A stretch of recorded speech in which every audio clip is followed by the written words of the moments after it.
Salam sejahtera Malaysia, tuan-tuan dan puan-puan yang dihormati sekalian. Denyut nadi suara rakyat bergema di channel ini.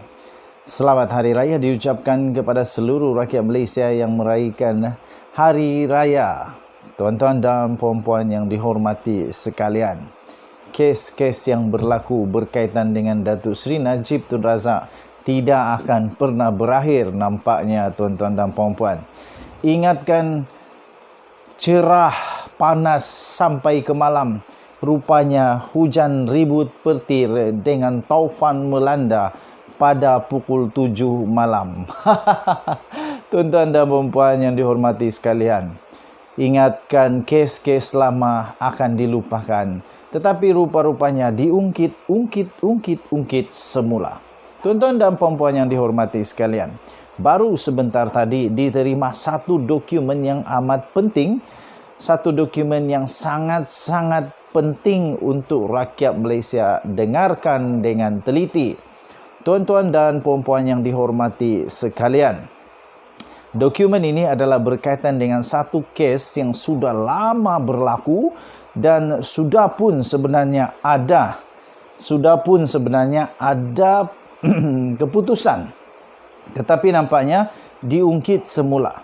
Tuan-tuan dan puan-puan, kamu komen Denyut Nadi suara rakyat bergema di channel ini. Dan pastikan untuk tetap bersama sehingga selesai video ini, kerana ada maklumat-maklumat penting di permulaan, di pertengahan, di tengah-tengah dan akhirnya sampai di penghujung, supaya kamu mendapat info yang lengkap.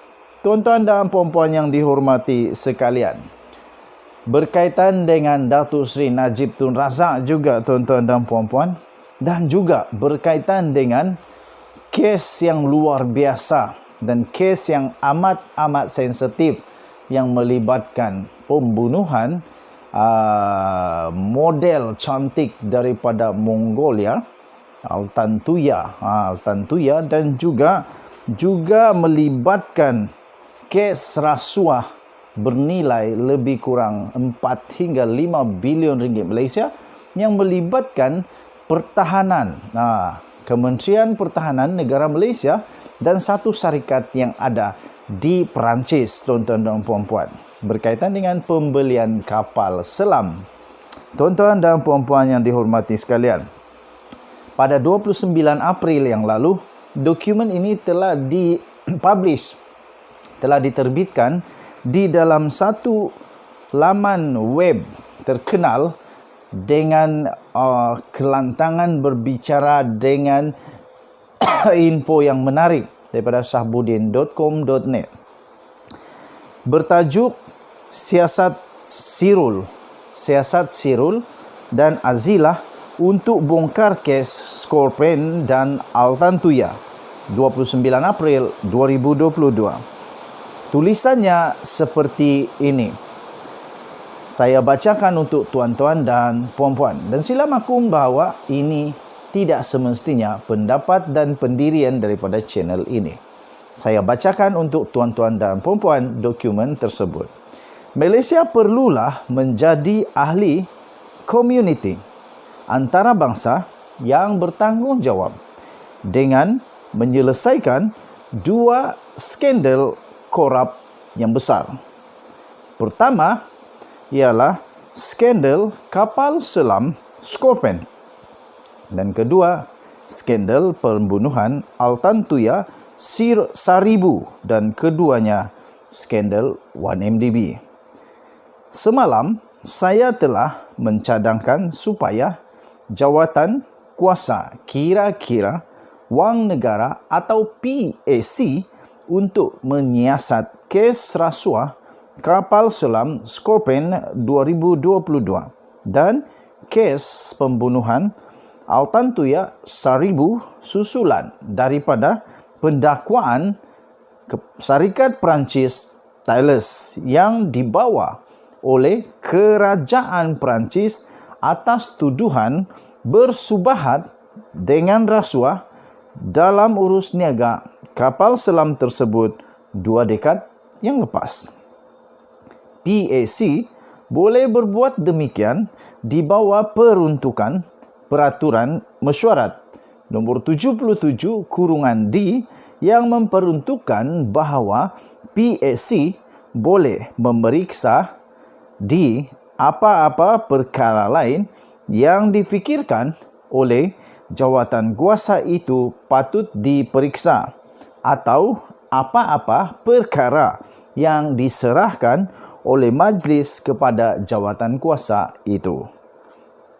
Seorang pembunuh yang telah disabitkan bersalah membunuh Altantuya Saribu, iaitu Azilah Hadri, telah membuat kenyataan bersumpah semasa menunggu hukuman mati pada tahun 2019 yang lalu, mengatakan yang arahan untuk membunuh Altantuya datangnya daripada bekas Perdana Menteri Malaysia, iaitu Datuk Seri Najib Tun Razak, dan juga sekutu rapatnya Abdul Razak Baginda.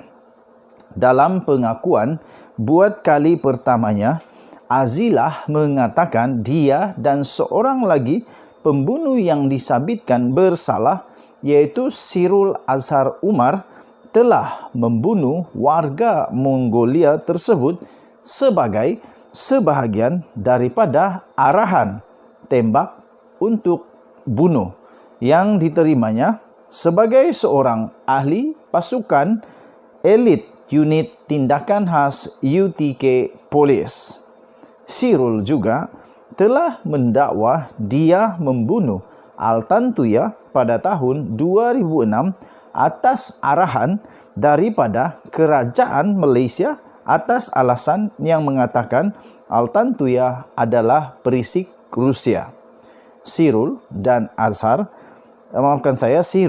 Azilah telah disabitkan bersalah menembak dan meletupkan Altantuya dengan bahan letupan grade tentera pada bulan Oktober 2006.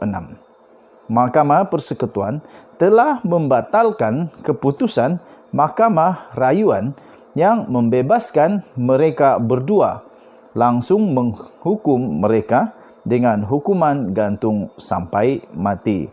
Bagaimanapun, Sirul yang bebas semasa proses rayuan tersebut telah melarikan diri ke Australia dan ditahan di pusat Immigration Villawood di Sydney, Australia.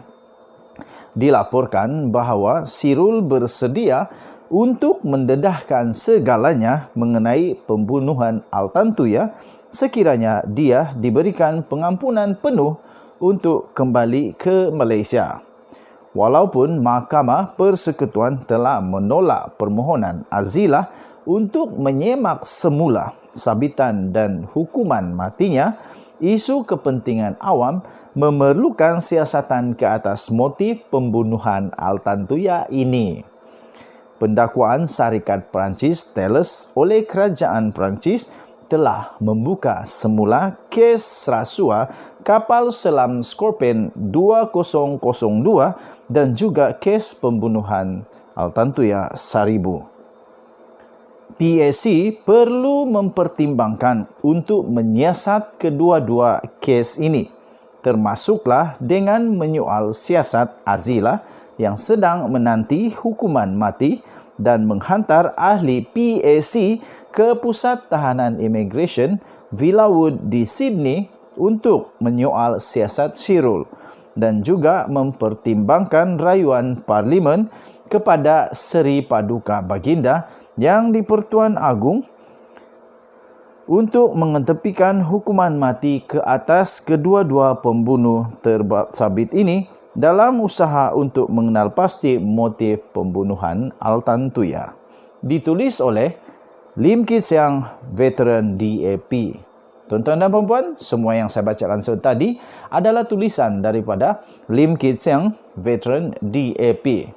Tuan-tuan dan puan-puan, sila maklum bahawa semua tulisan tidak semestinya pendapat dan tidak menggambarkan pandangan daripada channel ini. Denyut nadi suara rakyat bergema di channel ini. Bagi saya, admin The Twin TV, tetap berpegang teguh kepada mahkamah, tetap berpegang teguh kepada Undang-Undang Negara Malaysia. Semoga kita semua diberkati. Jangan lupa tekan butang subscribe, like dan share. Selamat Hari Raya. Kita jumpa lagi. Bye-bye.